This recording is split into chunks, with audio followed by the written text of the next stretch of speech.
Hey everyone, before I get started, I just want to remind you that if you like my content, hit that like button, subscribe to my channel, and then join the Militiaman and Crew Patreon community by clicking the link in the caption.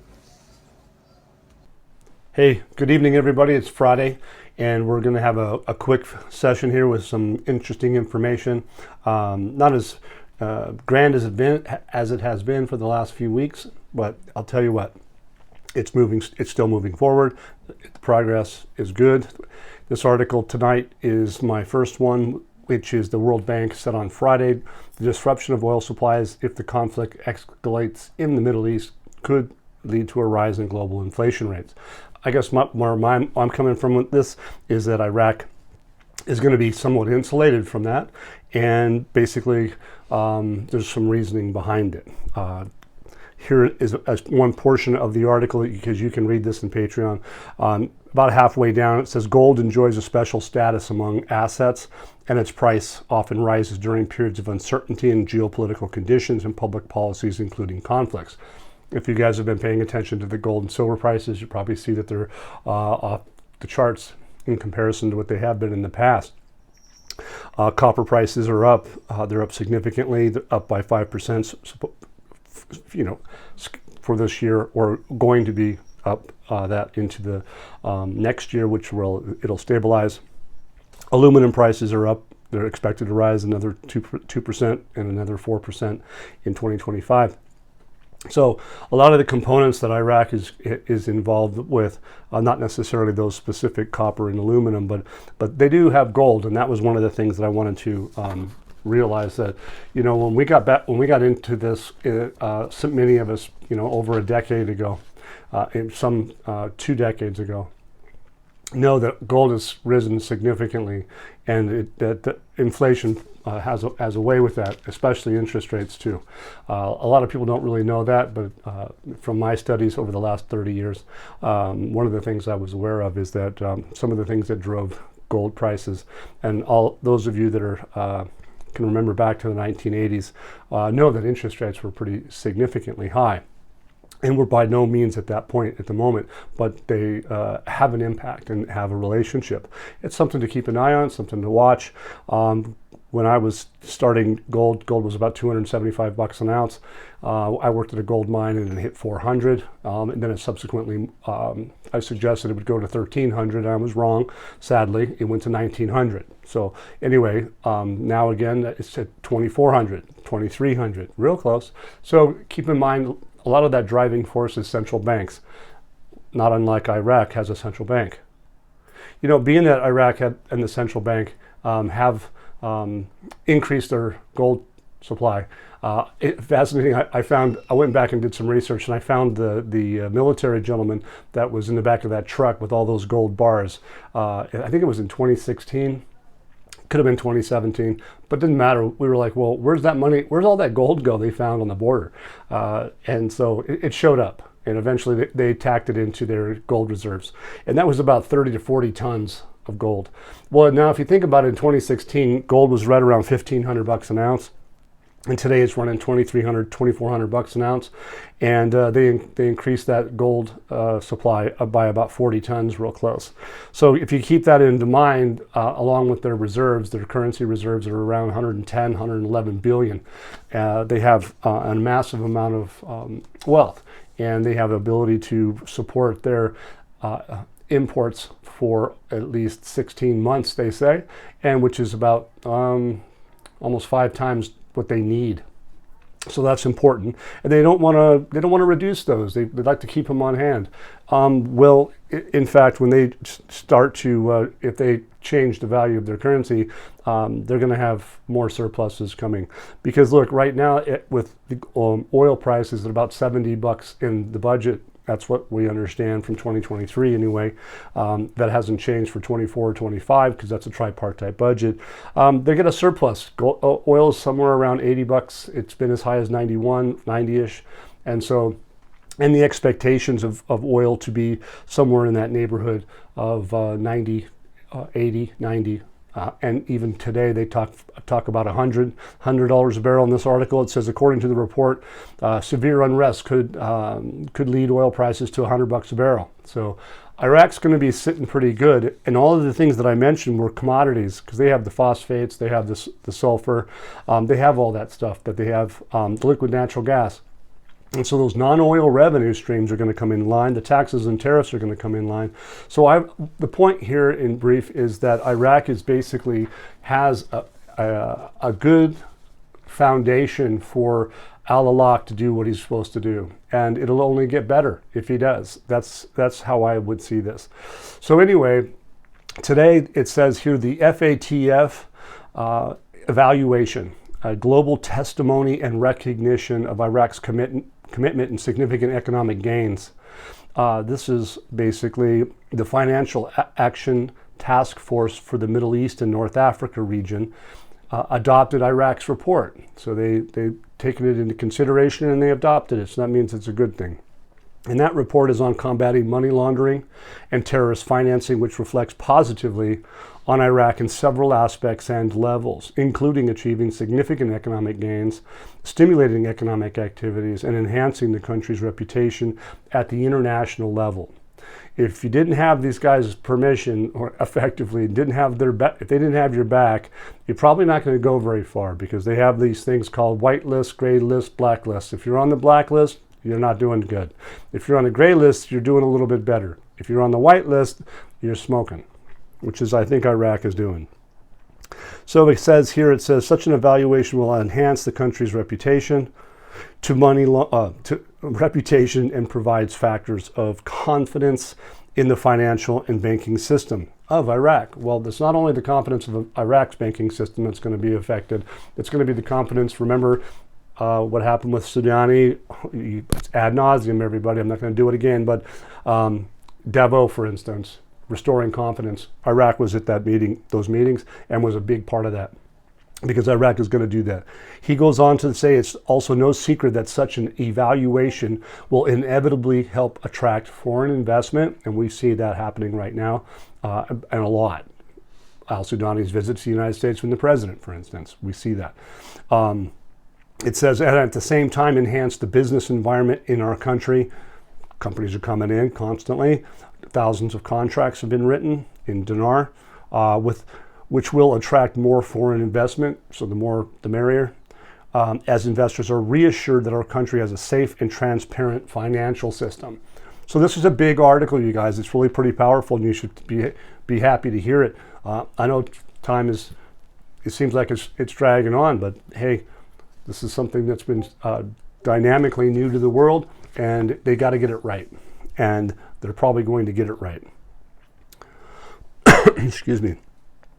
So based on the above and the mutual evaluation report by the Financial Action Organization for the Middle East and North Africa is one of the strategic tools that help in continuing to improve and maintain the financial system of Iraq and maintain our country's reputation. Yeah, not only maintaining the financial system of Iraq, but they're also going to be enhancing the value of their local currency. One of the most important of all is that the commitment results in Iraq not being included in the gray list that represents high-risk countries. So like I said, the white list is where you want to be. The gray list, if you're not in it, great. If you're in the black list, you got problems, okay? You're a terrorist organization effectively. But here, by them being outside of the gray list and into that, I will call the white list, I think that's how they call it. They don't state it, but that's what they call it. It says, it basically is, it says, I'll read it. It says, Ahmed Saddam, from the news agency, one of the most important results of Iraq's continued commitment to combating money laundering is the commitment will contribute to reducing the financial waste. They don't want to burn through reserves and all that, represented by the leakage of the dollar outside Iraq. They want to contain it within their own. It says it will also constitute an essential factor in achieving stability in the dollar exchange rate, even if relatively. In other words, enhancing the value of their local currency. So basically what they have done, where they have come, is going to support the value of their local currency. So when Al-Awlaq does his job that he's been back to the central bank to complete, we would like to think that that's where he's headed, and that's where we're going. And I think all the citizens of Iraq, I think even all the politicians, once they realize that change is going to come whether they like it or not, and many don't. But they're going to find that they have to absorb and understand that change is coming. And basically they're talking about what it's going to do with the legal system in accordance with international standards related to combating corruption and money laundering. I think it's just going to be far more easy for them to do that once they change the value of their currency to a real effective exchange rate. Enhancing their local currency means to bring value, not leave it at 1310. So basically what are they doing? They're reducing the risks associated with financial transactions due to Iraq's commitment to these items of anti-money laundering, international standards, all that stuff. It basically also reduces the scope of the informal economy. When they mean, I think what they mean by informal economy is that a parallel market. I think they'll reduce that scope. So in general, it's possible to say compliance with the recommendations of the International Financial Action Committee represents an important step in the direction of enhancing financial and economic stability and opening new horizons for development and greater confidence in Iraq and future openness. So basically, they are ready to be on an open and level playing field. Over the past 2 years, it says that we have provided the evaluation requirements in a way that reflects the reality of the real reality of effective judicial and government procedures in developing the system to combat money laundering and terrorist financing. So basically Al-Sudani and Zidane have knocked it out of the park, and they too are going to be focused on the evaluation that they brought. So Shia Sudani and his judiciary gentlemen were a big part of this. So that's a really big, that's a big article, you guys. I hope you guys enjoyed that. Here's the foreign minister arrives in Switzerland. You know, when the foreign minister Fawad Hussein goes anywhere, to me, from my experience, he's cutting deals. So he arrived in Switzerland. He's going to be talking with political officials and having meetings. And you have to ask yourself, well, what was he doing and what's he doing in Switzerland? Well, we know that when he left this last couple of months ago with President Biden and his office members, he ended up, I believe, going to Switzerland just thereafter. But we all know the same thing happened in the UN Assembly meeting. He went on up to the Switzerland time frame after the fact and went to the Davos. So when he goes outside the borders in his capacity, have respect for that. And the timing of it is phenomenal, I think. Okay? Because what are we talking about? We're talking about major business deals. That's one of the things that he sets the stage for. Representative sets the session for electing the Speaker of Parliament. Yes, we've heard this and we've been waiting for it. But they didn't get it done, and now they are setting a new schedule for next week. And next week could be as early as this next Sunday, which is about 48 hours or so. So they basically say that the Shiite House had to intervene in an attempt to resolve these issues. The Shiites would have had to intervene had they not received the green light from the Sunnis. So the Sunnis basically, ask for some help. That would be cool. I mean, hey, work together as a team. Get it done. So that just happened. Parliamentary Finance Committee confirms the vote on the 2024 budget tables before the end of the current legislative term. We know that that's going to be on June, the end of it, June 9th. And we also know that there's been talk about within 10 days, which is prior to the end of the month. So, hey, we're just reporting that what they do. They're not shying away from the voting before the end of the current legislative term, though. So they're sticking to a window. It's what they're saying. The Speaker of the HOR is said to be set for next week. So let's see where they are in the next few days on this matter, and we'll go from there. To me, personally, the Parliament has some credibility issues, and they probably realize it now. It might even be globally embarrassing. That's on them. Government spokesman reveals the new formula for dealing with United Nations. This is it's a very long read. That's the name of the article. I'll let you guys read that. The government spokesman reveals the new formula for dealing with the United Nations. That's in Patreon at patreon.com/MM and crew. Everybody's welcome. Come on in, check it out. Discord, chat room. Samson loads this up with massive amount of data, pages and pages of articles, and so you can read them at your leisure, and you can have the comfort of asking questions if you need to, or if you'd like to, and get to know a bunch of people. There's a lot of folks there that are very happy. They find the value in the Patreon and Discord chat room, and come on in, check it out. So anyway, this article here says, this gentleman says, what concerns the political aspect is that it has become a state of stability. So Iraq has become a state of stability, because we're talking about the United Nations, and countries are dealing directly with the Iraqi government, which is a good thing, pointing out that all political forces believe that we have reached a stage of political maturity in which we can give thanks to the UNAMI mission, the United Nations, and the ability of the Iraqis to manage their own files. Okay, so this is big because it's saying that they have stability, and that's what we're looking for: security, stability, and investors. They're not going to come in if they don't have that. But here they're talking about Iraq has become a state of stability, and this is coming from the UN. All right, so enjoy that. It's huge. Basically, the United Nations mission had 2 tasks. I'm not going to get into all of them, but the bottom line is he points out that Iraq will request the support of the United Nations in files of human rights, elections, development, so construction and all that good stuff, and everything in which we need a UN role later. So they're open to still doing business with the UN. They're not just getting rid of them, but the mission at hand is going to have a change. And there's nothing wrong with that, because if they've got stability and they don't need military help, or they don't need certain types of help, they don't have to take it, and therefore they may not need that presence on a regular basis. And that's not a bad thing.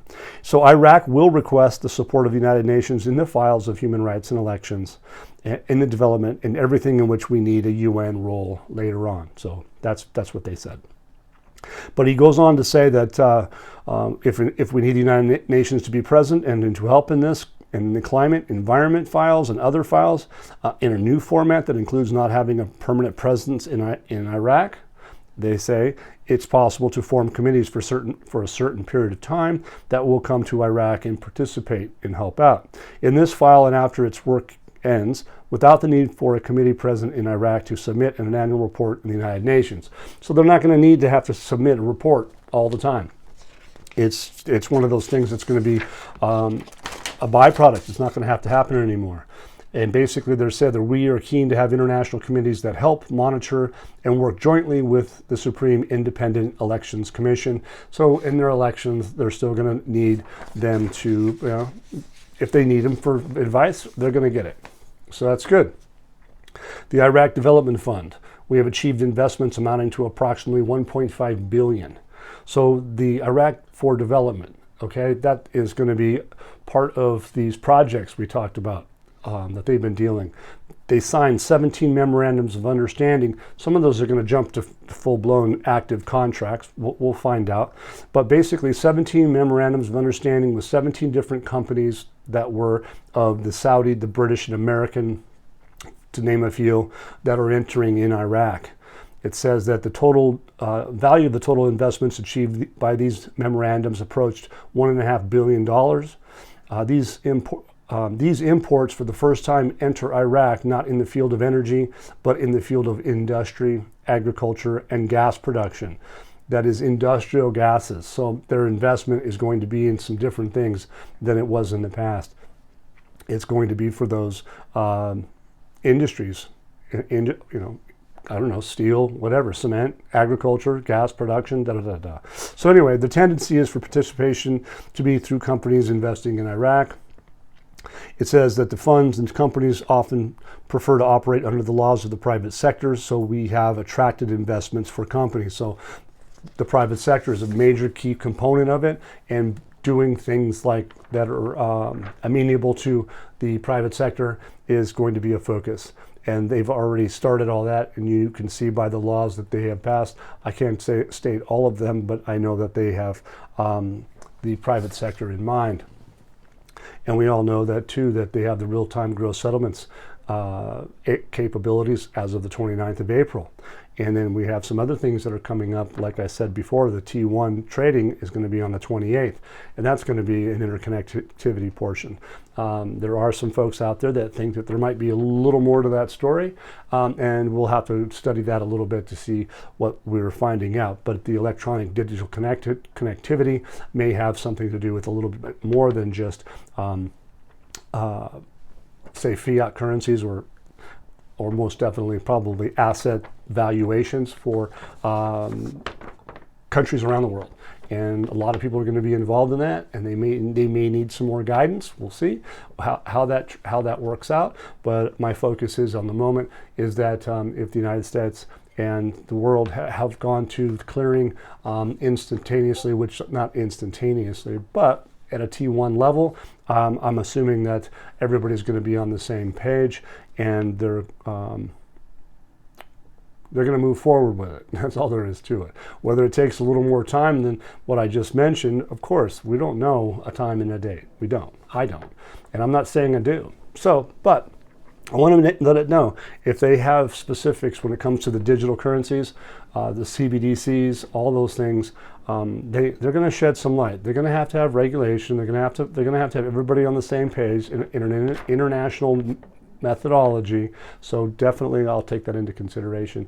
And thank you for the Patreon that came up and brought a little bit more to my attention for our study, and I'll take a look at it. Okay, so I definitely will. Thank you very much. It's very kind for you to send me that today. It says here that there's a tweet that came out. This gal from the WTO, she's the director from the Accessions division at the WTO. She comes out and says, "We're pleased to welcome Tharwat Salman from Iraq's Trade Ministry to start the preparation for the third working party meeting in July, following the completion of a document circulation." It says this will mark the formal resumption of Iraq's accession process after 16 and a half years. So it says, and who are they thanking? They're saying thanks to the hardworking team at hashtag Baghdad with the support from partners. Also had a productive discussion with the working party chair, Al-Mokbel of the Kingdom of Saudi Arabia. So we all know, sorry about that name, but Saudi Arabia was completely on hand to help Iraq get to where they are. And so for that to come out today from the Director's Accessions Division is fascinating. It just shows that Iraq's on track and things are moving forward at a speed that has been phenomenal. So enjoy your weekend, everybody. I may see you guys tomorrow, or I may see you Sunday. We haven't decided, but we're going to go from here and see what comes out of the news and go from there. So enjoy. Hit that like, subscribe button if you guys would, please, and especially if you like the content. And everybody's welcome to come into Patreon and check some of the stuff out. Pompey Peter did a wonderful sit rep. If you guys have been around a while, we do those. He does a few here and there, but today he did a good one. We put that in Patreon a few hours ago. So if you haven't seen it yet, take a listen. You'll like it. It's got some good information. And again, if you guys are interested, Patreon has significant value, as you'll probably hear when you see or hear Pompey Peter today. So anyway, keep the content rolling. Let's do it. PayPal, Zelle, and Venmo are options that you guys, and even the small donations, help keep this place going at an even keel. So I appreciate everything you guys do. It's amazing. Once again, guys, don't forget to hit that like button if you like this content, subscribe to the channel, or join us at the Militia Man and Crew Patreon community for even more exclusive content. You can also donate to this channel by hitting the links in the banner to help keep this page up and running. Your generous support is greatly appreciated, as always. Much, much appreciated. Thank you so much, and have a great day.